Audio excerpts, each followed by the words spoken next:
What would you do if you had a second chance at life? Because death seems to be a full stop. So what would you do if you got a second chance at living? This is the experience of over 1 million people on the island of Hawaii in 2018. There was great concern that that North Korea was able to launch missiles at the US, and the first stop would be Hawaii. So they developed an emergency alert system to let people know, to give them time and warning. But something went wrong one morning, and the alert was sent out without warning, without announcement, and it read this: ballistic missile threat inbound to Hawaii. Seek immediate shelter. This is not a drill. And for 38 minutes and 13 seconds, people thought that their life was over. How would you live differently once you find out it was all a mistake? How would you live differently if you had a second chance at life? Because this is what happens in John chapter 20. Jesus opens the door for a second chance at life by being raised from the dead. And the resurrection has three central ideas behind it, three meanings, three responses really. And that's belief, hope, and Lord. Belief, hope, and Lord. Because Mary does not expect to find someone walking out. It's just like the missile threat. She does not expect that Jesus will be alive. When she comes to the tomb in verse 1, early in the morning, first day of the week, she's not there with a camera, she's not there with a notepad or a sketchbook to see Jesus coming out. She is there to mourn and to grieve, to walk through those normal steps. So she does not expect to see the stone rolled away, the tomb empty, and the body, the linen lying there. And when she does, she panics and runs to the disciples. She finds Peter and the disciple whom Jesus loved in verse 2. That's John. He never actually uses his name in his gospel. Because for Mary, death is her domain. Death is what rules. Death is the end. So she expects to see Jesus there. And that's what Peter and John expect as well. They run to the tomb, but very quickly they click, this cannot be grave robbers. Because what they see, John gets there first, Peter gets there second, but Peter goes in first, is they see the linen that the body would have been wrapped up in, lying at one side, and then the face covering, the face cloth, lying at another. And they figure out this cannot be grave robbers, but instead that death has been laid on a shelf. Because robbers don't usually take time to unwrap the body, they don't take time to steal it. A few years ago, our car had been stolen, and the guy had the audacity when we got it back to not take it for its MOT wash, not hoover the seats, and not change the tyres. Because that's not how thieves work. That's not how robbers work, is it? And if you do know someone like that, my car is a Kia Carn LS63. It's parked out there, I'll come back for it next week. But that's not how they work. Instead, Peter leaves confused. Where is Jesus' body? But John's reaction is very different. Look at verse 8 with me. Finally, the other disciple, so that's John, who had reached the tomb first, also went inside. He saw and believed. See, Jesus had been saying for quite a while, for a number of months, for years in fact, that he was going to die and rise from the dead. And the disciples, they could not compute this.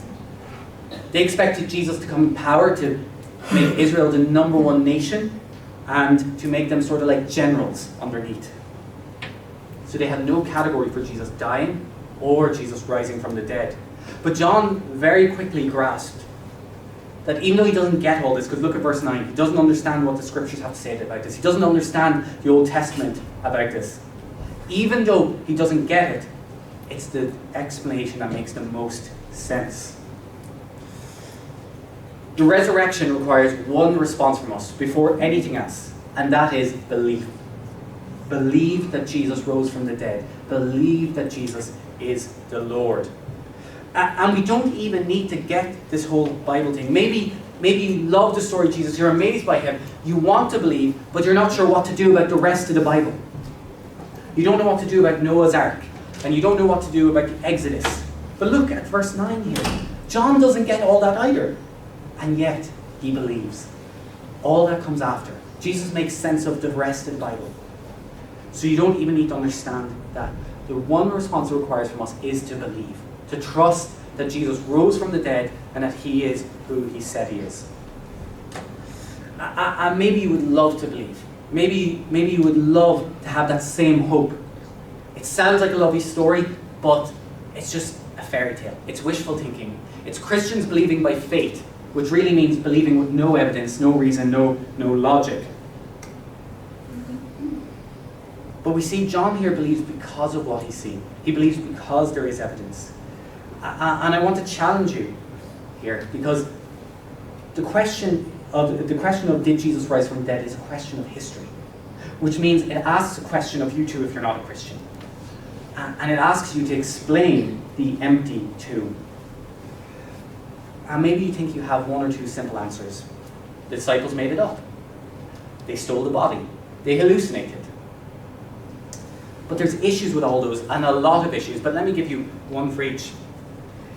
If the disciples made it up, where was the body? It wouldn't have taken long for the Jewish leaders to turn out the body and to put an end to it. If the disciples stole the body and then made it up, okay, why did they all willingly die? 10 of them died, and Paul died, and then John was exiled, and they lived a life of suffering. They did not get fame, fortune, or power from it. Okay, so you think maybe grief has overtaken them and they hallucinated. Well, there's a lot of issues with that. But one issue is, again, where is the body? They might think they're seeing Jesus, but if Jesus is in here, if Jesus is in the tomb, where is the body? So I think we all then have to default to something else, don't we? And that is, look, this was written a long time ago. It's much easier back then to believe in resurrections. They don't have the science, they don't have the answers that we do today. But believe it or not, back then they knew what death was. They knew when someone was dead, they were dead. You didn't need science to tell you that. They had experience for that. And look at how Mary and Peter respond. And then if you were to read the rest of John 20, the rest of the disciples, none of them expect Jesus to come back from the dead. None of them. They knew that God would bring everyone back from the dead at the end, but they had no category for someone rising from the dead in the middle of all of history. They did not want to believe Jesus rose from the dead either. Yet they had to, because it happened. So the resurrection requires one response from you, and that is belief. Believe that Jesus rose from the dead. But the resurrection doesn't just change how we live now, but it changes how we will live in the future. The resurrection transforms grief and gives us hope. Because look, Peter and John leave. They return home. But who remains? Verse 11, Mary. Mary's the first witness to the resurrection. Mary remains weeping. We don't know whether she came there after John and Peter had left. We don't know whether she was as fast as them. We don't know why she is. We don't know when she got there, but we do know why she is there. And she's there because she's grieving. She expects Jesus' body to be there, and someone has interrupted the pattern of grief. It's like if we went to put flowers on a relative's gravestone. We went to clean it up, and it was missing. It extends the cycle of grief, doesn't it? It makes it all the more painful that you can't go through that next step that you expect. Because death is the greatest enemy, and Mary does not expect even Jesus to be able to conquer it. She cannot find peace then from her grief. And her grief is so intense, in fact, that look at verse 12. 2 angels appear. And normally when angels appear in the Bible, the first thing they almost always say is, do not be afraid. Because angels are terrifying. But Mary doesn't even flinch here. And instead, they give her a gentle rebuke. Woman, why are you crying? Verse 13. Why are you looking for the living among the dead? Why are you still looking for Jesus in the tomb? But again, Mary does not compute. Because in verse 14, she sees Jesus, but she doesn't realize it's him, whether it's too dark, whether the tears in her eyes are too intense, or maybe he's hidden his appearance. But he asks her the same question, "Woman, why are you crying? Who is it you are looking for?" He's even more pointed. Why are you looking for Jesus when he already said he would rise from the dead? Why are you looking for Jesus when death is weak compared to him?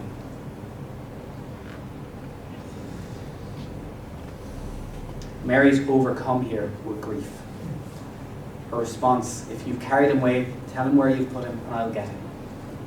How is Mary going to get him? What is Mary going to do if someone steals his stolen body? She's overcome with grief. And I wonder if you've heard this story before about the resurrection. Maybe you go to church every year. But have you asked the question, why does Jesus, and why did angels appear to Mary first?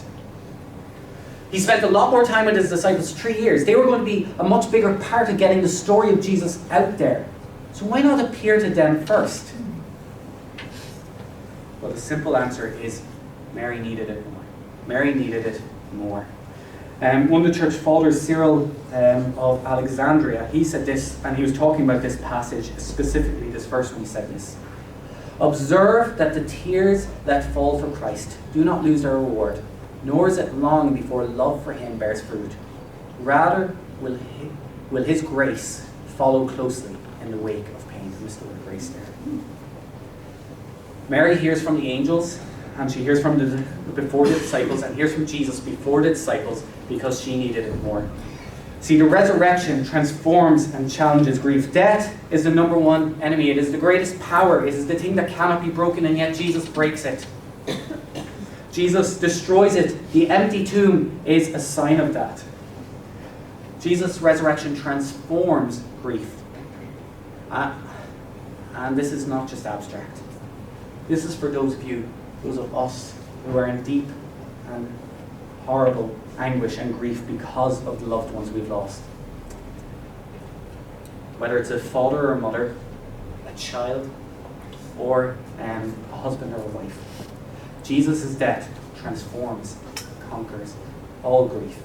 Because Jesus promises to you that the same relief Mary experiences here when she sees him, you will experience too, because he will raise your loved one from the dead if they are in him.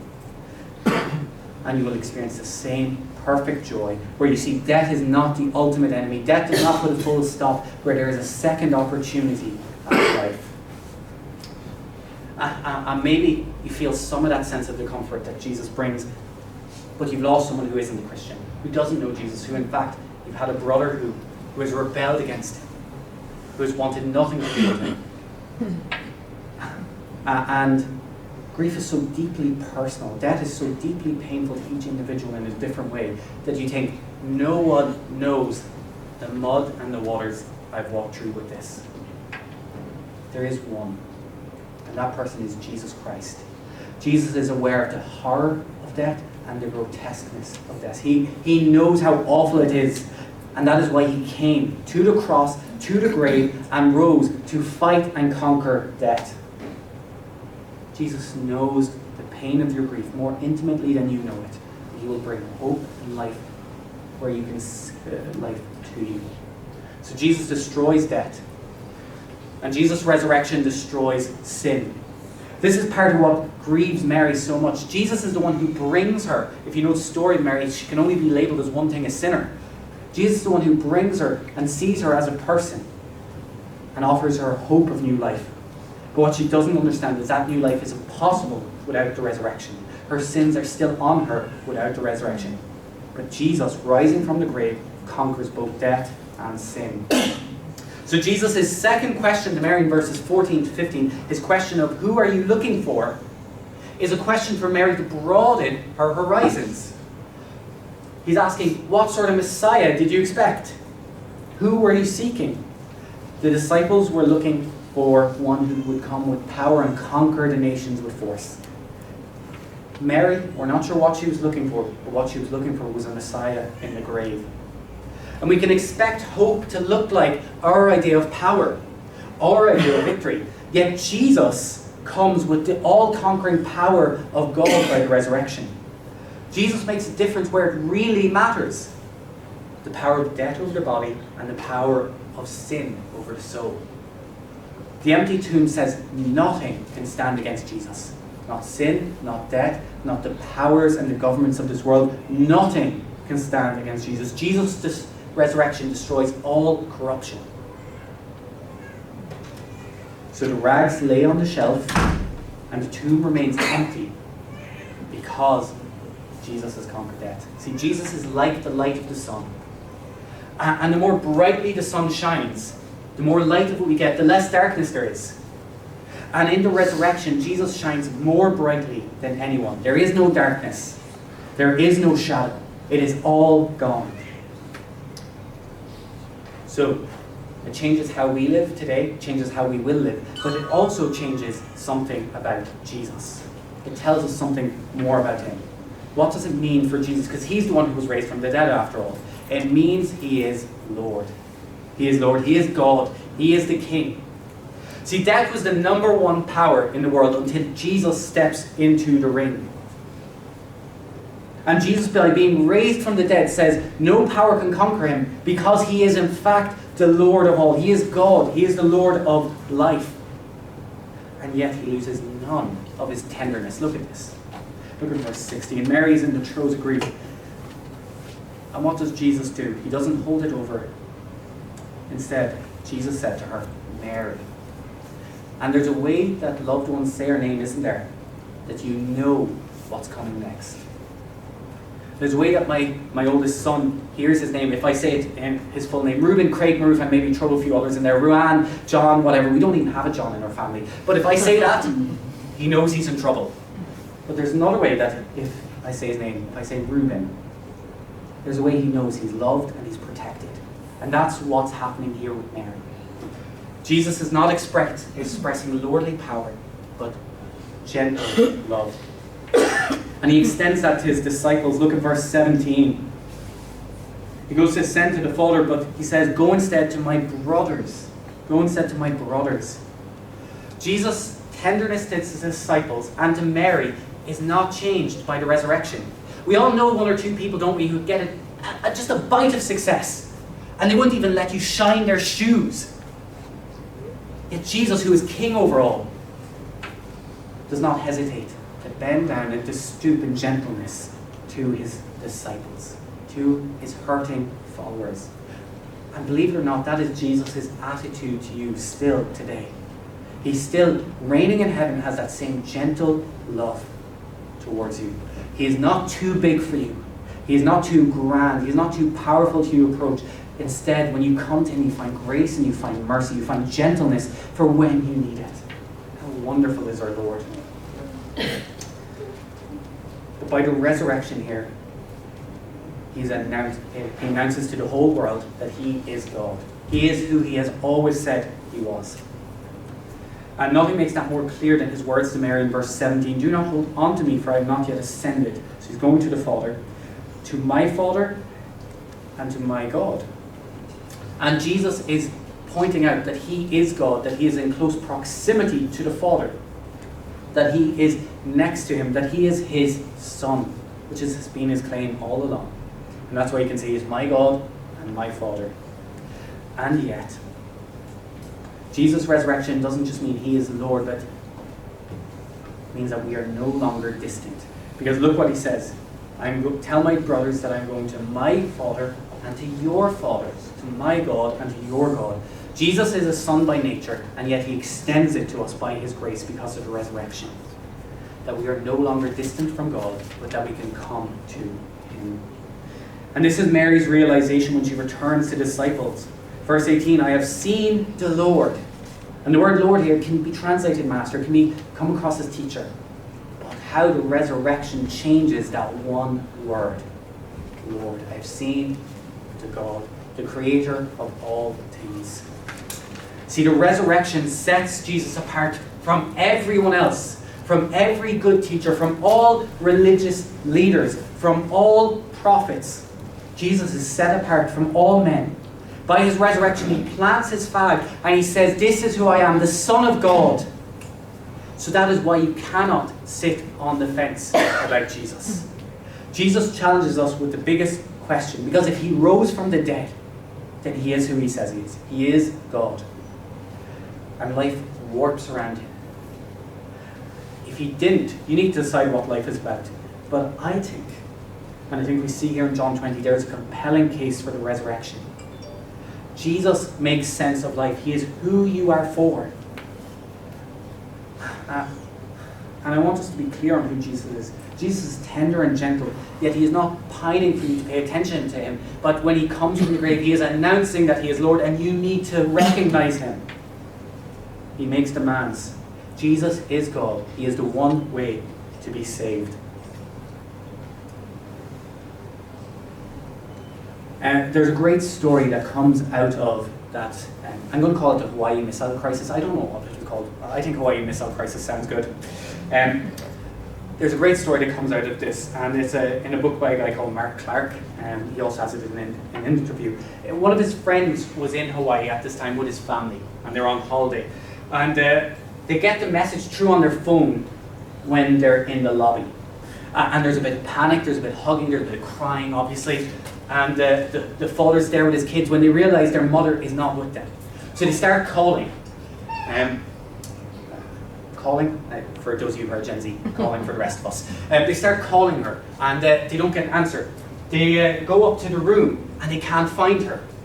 So they return to the lobby in hopes that they'll see her again. And obviously they're holding each other, they're embracing each other, and then they discover it was a false alert all along.